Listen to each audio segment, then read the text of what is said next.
para pendengar dan pecinta Suyanto.id, ketemu lagi kali ini untuk berbagi pengetahuan dan belajar sepanjang hayat. Nah, kali ini kita akan bincang-bincang mengenai bagaimana pendidikan tinggi di Taiwan. Narasumber kita adalah adik kita, dan bahkan kalau saya bisa anak juga ini karena masih muda beliau, yaitu Adi Kusmayati. Dan ini merupakan kandidat doktor Tung Hai University Taiwan. Jurusannya apa? Jurusannya sangat dahsyat, adalah kimia, teknik kimia. Dan mudah-mudahan pulang bisa bikin bom atom nanti ya. Ya, Saudara Adi, halo, apa kabar? Halo, Assalamualaikum, Prof. Ya, alhamdulillah kabar baik ini, Prof, di Taiwan. Ya, oke, Waalaikumsalam. Dan kita memang harus sehat, karena sehat itu adalah nikmat yang luar biasa, dan sehat itu harus diperjuangkan. Sehat itu bukan hadiah, harus diperjuangkan. Nah, Saudara Adi, kita akan ngobrol mengenai bagaimana saudara sampai ke situ dan ngapain saja di situ supaya kita bisa menginspirasi para generasi muda kita, sehingga mudah-mudahan Saudara Adi bisa menebarkan pengetahuan, informasi yang bermanfaat bagi para pendengar dan sahabat-sahabat Suyanto.id. Adi, silakan. Mengapa Anda jauh-jauh datang ke Taiwan memilih perguruan Tung Hai University di situ? Adi. Ya, sebelumnya terima kasih nih Prof Suyanto atas kesempatannya ini untuk bisa silaturahim dan juga berbagi ya. Dan ini Prof juga bagian yang menginspirasi kami dan juga encourage kami nih untuk sering menulis dan yang lainnya gitu. Nah, ya Prof, kebetulan sekarang lagi studi S3 di Tung Hai University di Taiwan. Tadi udah sampaikan ambil jurusan teknik kimia. Jadi awal pertama kali ketika datang ke Taiwan, sebenarnya ketika kemarin lulus dari Politeknik Negeri Bandung, kebetulan salah satu dosen, ketua jurusan kami, itu sedang ada program dari Dikti, namanya program bridging waktu itu, sekitar 3 bulan. Jadi riset di sana, sekitar 3 bulan, kemudian profesor yang di Taiwan, khususnya di kampus Tung Hai University itu menawarkan untuk mahasiswanya untuk bisa studi di Taiwan. Nah, sehingga saya diminta untuk bergabung ataupun untuk studi di Taiwan gitu, Prof. Nah, kemudian ya kita juga sambil melihat ya Taiwan itu seperti apa. Jadi kalau kita coba melihat ada beberapa alasan kenapa untuk memilih studi di Taiwan ya, Prof. Pertama memang akademik research dan kualitinya juga mumpuni ya, Prof ya. Jadi beberapa kampus di Taiwan itu termasuk dalam top di Asia ataupun di dunia gitu ya, Prof. Nah, kemudian juga banyak kesempatan beasiswa, Prof. Jadi ya tidak hanya beasiswa dari pemerintah, dari perusahaan, tapi hampir semua di kampus di Taiwan itu menyediakan beasiswa, Prof. Jadi itu mungkin jadi salah satu pertimbangan untuk bisa studi gitu, Prof. Mereka kampus-kampus itu memberi beasiswa khususnya kepada mahasiswa Indonesia atau juga ke semua negara di dunia ini? Ya, jadi memang Prof sekitar tahun 2013 itu pemerintah Taiwan itu sempat mengalami kekurangan SDM, Prof. Jadi beberapa kampus itu di-merger, Prof. Di-merger karena kekurangan SDM. Nah, sehingga pemerintah Taiwan itu meluncurkan namanya kebijakan New Southbound Policy. Nah, salah satunya itu fokus ke pendidikan, salah satunya. Jadi pemerintah Taiwan memberikan alokasi yang besar untuk foreign student. Jadi salah satunya adalah Indonesia. Jadi ada beberapa top sending countries, Prof, dari foreign student ya. Pertama itu paling banyak adalah mainland China, kemudian Malaysia, Jepang, Korea, Hong Kong, Macau, Vietnam, terakhir ada Indonesia, termasuk ada Eropa, Amerika, Thailand, India gitu. Jadi memang semua foreign student, Bro. Tapi memang di negara-negara Indonesia, Vietnam, Malaysia itu banyak juga, Bro, yang studi di sini. Saya dengar dari mainland China juga banyak. Bagaimana bisa ya? Karena secara politis mereka akan berseberangan ya. Gimana itu? Mereka pada pulang nggak setelah studi di Taiwan? Ya, nah ini Prof. Jadi memang ada beberapa teman-teman yang dari mainland China itu studi juga di sini. Setelah beres studi dari sini, ada beberapa yang stay di Taiwan dan ada juga yang kembali ke China gitu. Karena memang Prof, banyak yang dari Taiwan juga beberapa itu memang bekerja juga di sana, Prof. Oh. Gitu. Jadi secara apa ya, dari hubungan negara itu memang agak panas, tapi di grassroots agak ini, Ya, ya, ya, ya. iya. Hanya di kalangan elit mereka yang panas-panas. Juga Iya. Taiwan sama dengan negara kita nggak punya hubungan diplomatik. Tapi nyatanya mahasiswanya banyak di situ ya, Mas. Iya, jadi memang di Taiwan kan tidak memiliki hubungan diplomatik dengan Indonesia sehingga representatif pemerintah yang ada representatif Indonesia yang ada di Taiwan itu hanya kantor dagang dan ekonomi, Prof. Oh, Dan kita juga tidak memiliki Adikbud, tapi memang kalau dari jumlah mahasiswa ini berdasarkan data dari Ministry of Education-nya Taiwan itu per tahun 2019, Prof, itu ada 14.489. Itu oh, mahasiswa Indonesia, Bro. Jadi itu memang banyak sekali gitu. ya, ya. Itu tersebar di mana-mana ya. Di Universitas Tunghai berapa, Mas? Orang Indonesia di situ. Nah, untuk penyebaran mahasiswanya memang hampir dari utara, tengah, dan selatan itu ini ya Taiwan itu ada semua mahasiswa Indonesia. Nah, Ya. termasuk untuk di kampus saya itu sekitar 200 ada, Bro. Oh, Termasuk S1, S2, dan S3. Tapi memang masih didominasi dengan dari yang S1, Bro. oh, ya, ya, ya. Oh, bagus juga itu. Nah, gimana sistem pendidikan di perguruan tinggi di situ ketika masa pandemi ini? Ini sudah luring atau masih daring ya di Taiwan? Nah, kebetulan Prof, jadi di Taiwan itu tidak memberlakukan lockdown dari Ya, pertama kali pandemi waktu dari China kemarin ya. Jadi ketika mulai merebak, Prof, di sekitar akhir Desember ya waktu itu ya, Prof. Nah, di ya. awal Januari itu sudah mulai ini menutup penerbangan dari China dan yang lainnya. Nah, jadi dari bulan Januari sampai sekarang, Prof, kita tidak ada lockdown dan juga tidak online pembelajarannya. Jadi kita Oh, tetap seperti biasa, Prof. Cuma oh, memang ketika di sekitar Februari tahun kemarin itu sampai bulan Juni ya, Prof. Itu ya. memang banyak ini walaupun kita offline untuk pembelajarnya, tapi ketika kita masuk kampus ataupun tempat publik itu dicek untuk suhu, kemudian Hmm, dan yang lainnya gitu. Jadi pengetatan gitu, Prof. ya. Dan mulai dari Juni kemarin itu kita boleh berkumpul ataupun berkegiatan skala besar, Prof. Oh, ya karena Iya.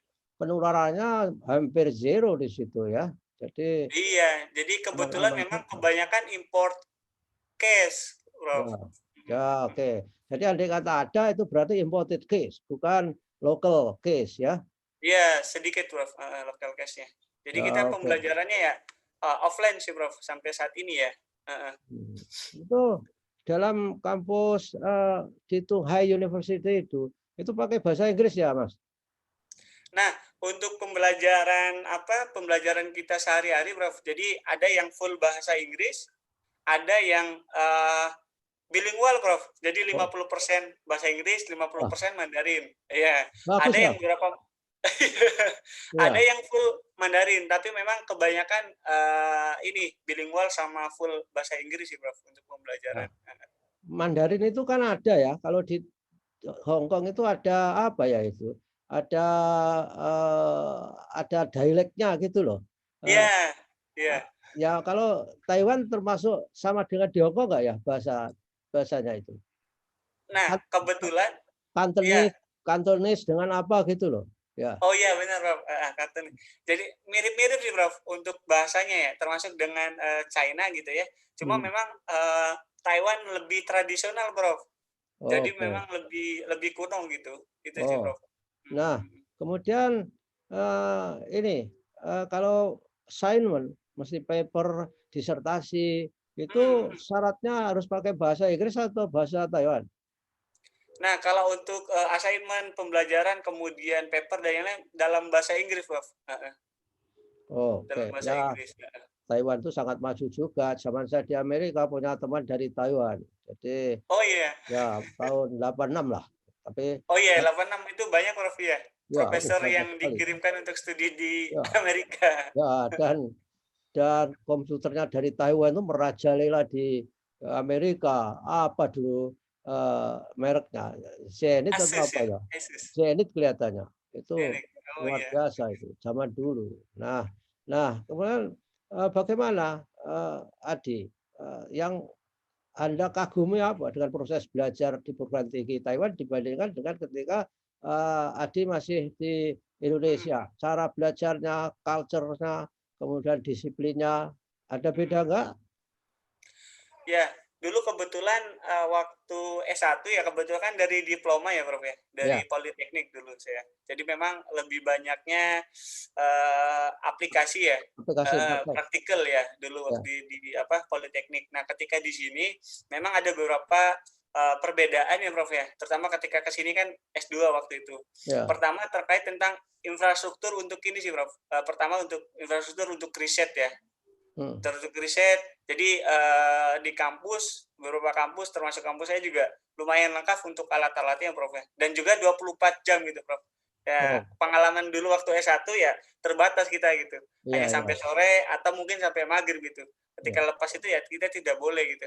Nah, kalau di sini memang full 24 jam kita bisa menggunakan alat tersebut, kemudian akses untuk paper-paper ya, Prof, ya. Karena iya, kebetulan kampus juga berlangganan dengan beberapa publisher dan publisher sehingga mudah kita untuk apa ya mengakses gitu ya iya, jurnal-jurnal yang terindeks gitu. Tapi kalau dari segi pembelajaran sih tidak beda jauh sih, Prof. Cuma memang yaitu infrastruktur iya, riset kemudian pengajar ya, Prof, ya. Karena iya. hampir kan hampir semua PhD ya, Prof, ya. Hmm. PhD. PhD Ya, kemudian apalagi ya? Mungkin ini apa kesempatan untuk publikasi, Prof. ya. Publikasi itu lebih lebih lebih apa ya? Lebih banyak ya, Prof, ya. Kemarin waktu saya S2 sampai S2 1 tahun sampai 3 paper, Prof, alhamdulillah. 3 paper. Oke. Sekarang baru tahun pertama alhamdulillah sudah 2 paper gitu. Jadi memang itu apa ya? Kesempatan untuk conference, international conference paper itu lebih besar peluangnya dan dibiayain full gitu. Itu sih, Ya. Prof, yang jadi ini ya. Jadi S2 kamu juga di Tungghai University juga ya? Iya, Prof. Kebetulan Oke. S2-nya di Tungghai University juga ini. Wah, berarti kamu kerasan di situ ya. Jadi nggak usah nggak usah pindah bawa koper dan sebagainya. Kan lebih Iya, praktis di situ. Lagi pula iya, untuk cari tempat makan itu kan sudah hafal. Makan gampang kan dicari kalau Taiwan makanannya kan mirip-mirip saja seperti rumah makan Cina di Indonesia gitu kan. iya, benar, Prof. Iya. Cuma memang ya ini apa yang tantangannya adalah ya, bagi kami yang Muslim ini kan Ya, agak terbatas kalau ya apa betul. ya dibanding Indonesia ya. Itu sih, Ya. Prof. Mm, mm, Ya, mm. tentu mencari makanan yang halal itu ya agak sulit ya. Iya, Jadi itu sih tantangannya. Tapi sekarang dengan banyak kampanye ini ya, apa Muslim friendly ya, Prof, ya. Jadi sekarang beberapa kampus menyediakan kantin-kantin halal ya, dengan halal, kantin vegetarian gitu, Prof. Dan ya. sisi lain karena jumlah tenaga kerja kita juga banyak, Prof. Sampai Oh, lebih dari 270.000, Prof. Jadi wow. hampir tiap iya, jadi hampir tiap kota ada rumah makan Indonesia, Prof. Wah, di Tungghai juga ada. Iya, ada juga, Prof. Depan kampus kami juga ada dari apa? Rumah makan Indonesia, Bro. Nggak, nggak ada yang jualan tempe ya di situ. Ada, Bro.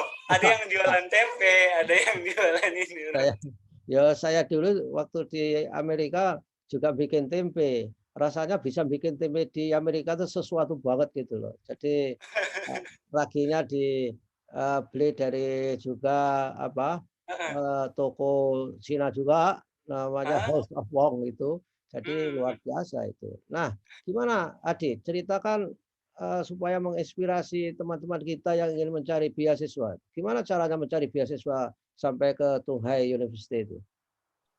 Iya, eee, sekarang peluangnya besar sih Prof untuk kita bisa studi di di luar negeri ya, khususnya Ya. Taiwan ya. Pertama pertama kita bisa coba buka di website kampusnya Prof. Jadi Ya. pertama kita tentukan dulu negara mana yang kita tuju, misalkan Taiwan misalkan. Setelah itu mungkin yang kedua kita tentukan jurusannya Prof. Tentukan jurusannya yang diminati gitu ya. Setelah itu baru tentukan untuk beasiswanya. Nah, untuk persyaratan beasiswa itu sebenarnya ketika kita buka jadi kan ada beasiswa pemerintah, beasiswa kampus, ada beasiswa lab dan juga dari korporasi ya. Nah, untuk yang pemerintah Prof, jadi ada namanya Ministry of Education. Jadi beasiswa Ministry of Education ini kita bisa buka di websitenya, kemudian kita bisa meng-apply. Nah, biasanya di sekitar bulan Februari sampai Maret, Prof.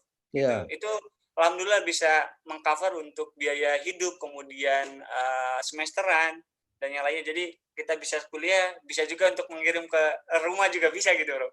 Iya, bisa nabung. Iya, bisa nabung. Itu gede juga gitu. Ya, karena atau yang kedua beasiswa kampus, Prof. Nah, kebetulan saya juga termasuk yang beasiswa kampus, jadi kita bisa buka website kampusnya, kemudian di link admission. Di admission itu lengkap ya. Misalkan pertama persyaratannya ada formulirnya, kemudian ada surat rekomendasi, nah, biasanya dari dosen-dosen gitu ya. Kemudian ada ya sertifikat bahasa Inggris gitu, study plan, CV dan yang lainnya. Jadi hampir mirip sih Prof untuk persyaratan tiap kampus itu gitu. Ya, Dan bahasa Inggris beasiswa kan. kampus juga mengcover untuk semesteran dan uang saku sih Prof gitu. Apa yang dimaksud semesteran itu? Uang SPP Prof, uang SPP. Ya. Iya, SPP. uang SPP kemudian dapat uang bulanan juga kita gitu. Jadi kalau misalkan ini pengen nyari tambahan, kita juga bisa part time sih Prof. Oke. Part time job ya. Gitu. Berarti ekonomi Taiwan itu masih berputar bagus itu, karena masih bisa ada lowongan kerja untuk part time.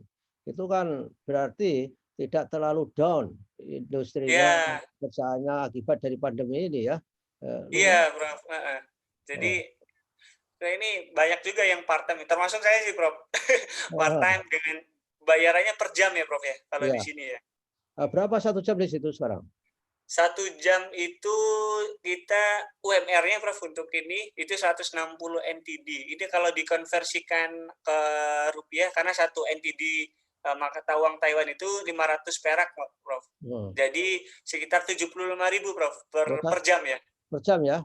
Iya, 75.000. Bagus itu. Kalau di Indonesia 100-an ribu satu hari. Gitu. 1 hari ya, Bro. Ini 1 jam. 8 jam lah gitu, kira-kira. Ya, bagus itu. Dan boleh dibatasi nggak berapa jam mahasiswa boleh bekerja? Nah, ini jadi ketika mahasiswa, Prof, ketika kita bekerja, kita harus meng-apply namanya ada working permit ya. Itu biasanya kita ke kampus baru ke Ministry of Labor. Nanti kita selama 2 minggu nanti baru dapat kartunya, Prof. Nah, jadi terdata ya. Nah, kemudian untuk durasi untuk kerja itu kita dibatasi tiap minggu itu maksimal hanya 20 jam sih, Prof. 20 jam. 20 jam ya. Tapi kan sudah bagus. 20 jam itu berarti 20 kali 70.000 tadi ya. Iya. Sudah 1 juta sekian ya. Iya, Prof. Wah, sudah bagus kan untuk tambah-tambahan itu.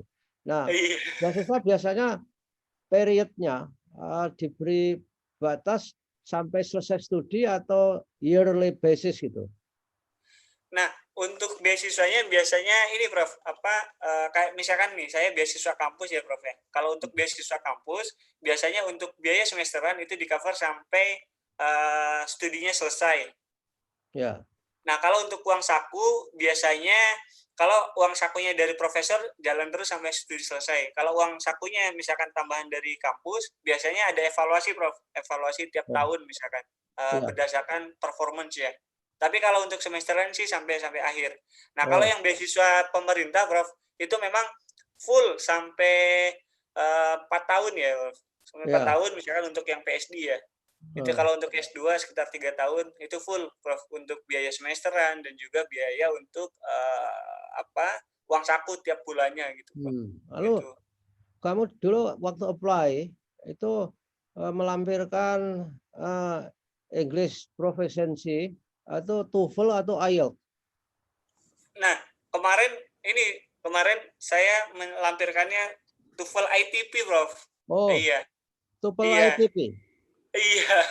Oh, internet ya ITP itu. Iya, benar, Prof. Pakai internet tesnya. Iya. Internet. Bisa langsung sih, Prof, ITP. Ya. Itu tidak apa? Tidak dengan yang lain, bukan IELTS atau apa, harus TOEFL ke sana itu. Nah, sebenarnya kalau Taiwan itu untuk sertifikat bahasa melampirkan bisa TOEFL, bisa TOEIC, bisa IELTS, Prof. Oh, Gitu. Bisa oh. IELTS. Itu bisa sih, Prof. Berapa Adi itu requirement TOEFL untuk Tsinghua University? Nah, 700, untuk yang 600? sekitar 550, Prof. 500 sampai Oh iya, 550. Udah bisa sih, 550. Prof. Ya, atas. Seperti di Amerika dulu juga begitu. Tapi kalau di Sama ya, Amerika Prof, ya? Segitu ya juga ya? sama saya, tapi sekarang sudah tidak. Sekarang untuk Iya. untuk social studies itu 600 saya kira. Udah 600 ya, Prof, ya? 600 itu TOEFL lama itu, TOEFL lama. Yang internet base kan IBT kan tidak segitu. Kecuali Oh iya, beda ya. nilainya kan hanya puluhan aja, ya nggak tahu lah. Iya. Saya nggak pernah ikut. Tapi message-nya adalah bahwa untuk teman-teman kita itu kalau ingin sekolah di luar negeri harus siap TOEFL kan begitu. Jadi Iya. apakah TOEFL-nya apa? Tapi yang sekarang yang paling bisa widely accepted ya IBT itu, internet based TOEFL itu saya kira. Iya, Bukan Prof. misalkan paper base itu sudah nggak laku lagi. Paper base itu sudah hanya di Asia saja saya kira, di Asia Tenggara mungkin ya. Nah, kesulitan apa yang pertama kali dihadapi Adi ketika sekolah di situ? Iya, jadi pertama kali datang ke Taiwan, pertama adalah se-culture ya, Prof, ya. Ya. Biasa dulu se-culture, tapi karena kan dulu sempat kuliah di Bandung gitu ya, dengan culture Sunda gitu ya. Kemudian ketika di sini agak berbeda, tapi alhamdulillah awal-awal sudah bisa terlewati. Kemudian juga mungkin bahasa ya, Prof, ya. Karena dulu tidak terbiasa untuk berkomunikasi dengan bahasa Inggris misalnya dalam keseharian. Kemudian di sini ya mau tidak mau harus harus berkomunikasi bahasa Inggris. Nah, itu hal-hal yang itu. Kemudian yang ketiga makanan sih, Prof. Makan ya.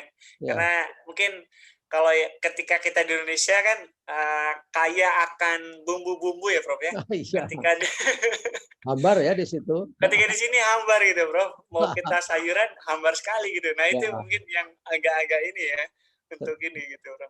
Dan juga ini ya bagi kami yang muslim mungkin ibadah ya, Prof, ya, untuk Tapi alhamdulillah kebetulan kampus kami kan ini ya icon Kristen ya, Prof, dalam artian ini ya, karena ada gerejanya gitu jadi ikonik. Tapi ketika saya datang, ketika sampaikan waktu itu muslimnya waktu itu ketika saya datang itu hanya 4 orang, Prof. Kemudian komunikasi dengan pihak kampus disediakan musola gitu, Prof. Disediakan musola untuk bisa ini. Jadi memang sekarang hampir beberapa kampus itu disediakan praying group gitu buat kami gitu.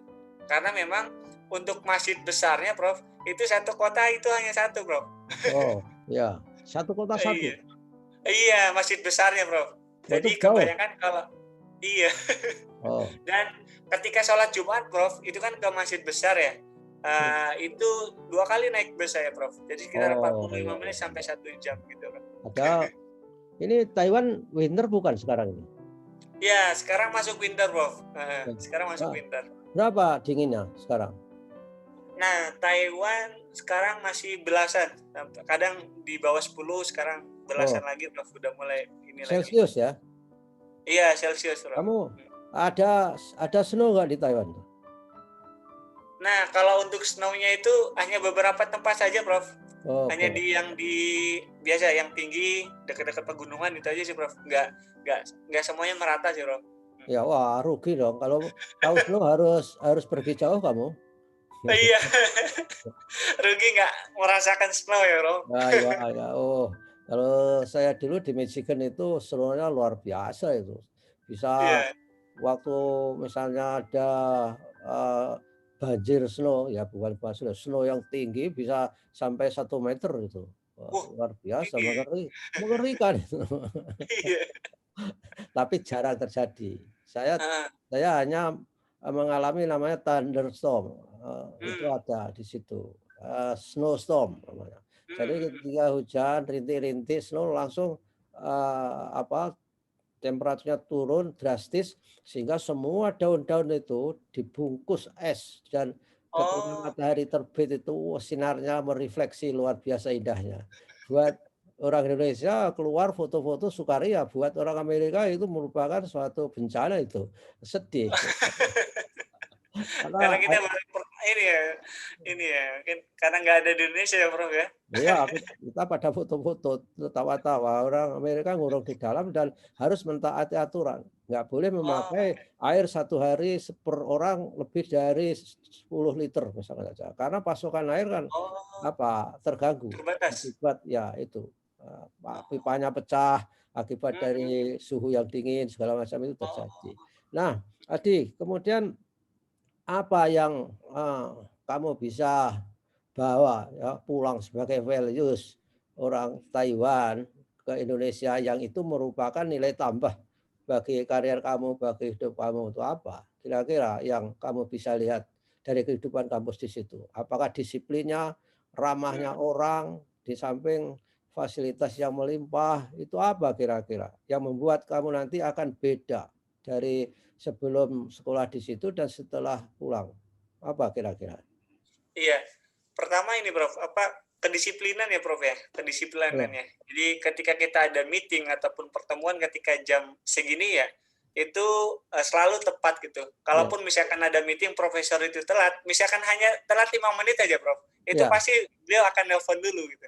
oke. "Iya, sorry, saya telat 5 menit, delay 5 menit." Dan Ya, ketika datang ya memang telat 5 menit gitu loh. Itu iya, pertama tentang kedisiplinan. Kemudian yang kedua ini, Bro, apa, kerja keras ya, Prof ya. iya, iya, Kerja iya, keras dan sampai tuntas gitu ya iya, untuk ininya gitu. Nah itu iya, yang apa ya, yang mungkin itu yang perlu di ini juga digenjot. Terus yang ketiga itu ini Prof, apa, kebersihan ya Prof ya. Jadi iya, kalau di sini apa, itu sampah itu udah dipisah Prof. Jadi mhm, ketika kita makan, maka kita sudah memisah. Jadi makanan sisanya itu udah disediakan, kemudian iya, yang botol sama botol lagi, kemudian yang kertas sama kertas lagi, kemudian itu. Nah itu. Jadi budaya hal yang kayak gitu kan bagi kami yang teknik kimia misalkan itu kan membantu sekali untuk iya, proses iya, daur daur ulang misalkan Prof ya dengan sampah yang sudah dipilah gitu ya. iya, Nah itu mungkin budaya itu juga perlu di ini nih Prof. Mhm. iya. Di Indonesia juga sudah mulai, tapi Iya. juga kadang-kadang nggak disiplin. Yang plastik, Iya. botol, kemudian Heeh. yang yang, recyclable gitu kadang-kadang campur baur. Tapi Mhm. sudah ada upaya ke situ. Memang Iya. untuk membuat behavior itu tidak bisa seperti membalik tangan. Harus ada yang namanya habituasi, pembiasaan. Mhm. Benar Jadi Prof. kita anulah, harus lebih dibiasakan, lagi. Nah, kemudian adik ketika kamu, selesai dari Taiwan, apa ini cita-cita kamu di Indonesia mau membangun apa kira-kira? Oh ini Iya. kayak kayak wawancara calon beasiswa LPDP ini. LPDP ya. Wah, iya, mirip saya kan hanya reviewer LPDP dulunya. Iya. Jadi memang dari waktu S1 Prof, memang konsen terhadap pendidikan Prof. Jadi memang, Ya, dulu, pengen, apa, pengen berkarir di bidang akademisi nih Prof. Ini ikut oke. Profesor Sugianto ini untuk kembali, mengabdi untuk mengajar gitu ya Prof ya, Mhm, untuk mengajar. Jadi itu mungkin insya Allah yang akan, coba digeluti Prof, untuk ya, kembali terutama di di kampung saya nih Prof. Karena kebetulan juga hanya sedikit sekali Prof yang bisa menikmati untuk bisa SMA, Prof. Apalagi kuliah itu sangat-sangat langka sekali, Prof. Jadi saya termasuk yang bersyukur dan mungkin ini bagian harus berkontribusi lah, terutama untuk desa saya gitu mungkin, Prof. Oke. Gitu. Ya. Kemudian Baguslah. yang kedua mungkin ya pengen untuk gerakan sosial sih, Prof. Oke. Membuat gerakan sosial gitu untuk terutama di bidang kesehatan, pendidikan dan ekonomi. Itu mungkin beberapa hal yang yang mungkin akan ditapak gitu Prof pasca studi dari sini gitu Prof. Oke. Gitu. Oke. Baguslah. Saudara-saudara, para penggemar dan sahabat Suyanto.id, demikianlah bincang-bincang kita dengan Saudara Ade Kusmayadi yang merupakan mahasiswa kandidat doktor di Tungghai University. Mudah-mudahan pembicaraan ini bisa menginspirasi saudara-saudara semua sehingga banyak orang berbondong-bondong mencari beasiswa sekolah ke Taiwan untuk meningkatkan ilmunya, dan kalau itu terjadi maka ada melaksanakan hadis pergilah tuntut ilmulah sampai ke negeri Cina. Jadi kamu sudah benar melaksanakan hadis itu, tuntutlah ilmu sampai ke Cina, tapi bukan carilah utangan ke Cina, bukan begitu. Ya, itu terima kasih Adi sudah bersama Suyanto.id. Mudah-mudahan minggu-minggu kapan atau minggu depan, bulan depan kita ngobrol lagi untuk membahas hal-hal yang bisa menginspirasi para saudara-saudara dan kolega kita di Indonesia. Terima kasih. Assalamualaikum warahmatullahi wabarakatuh. Waalaikumsalam warahmatullahi wabarakatuh. Ya, terima kasih Prof. Terima kasih.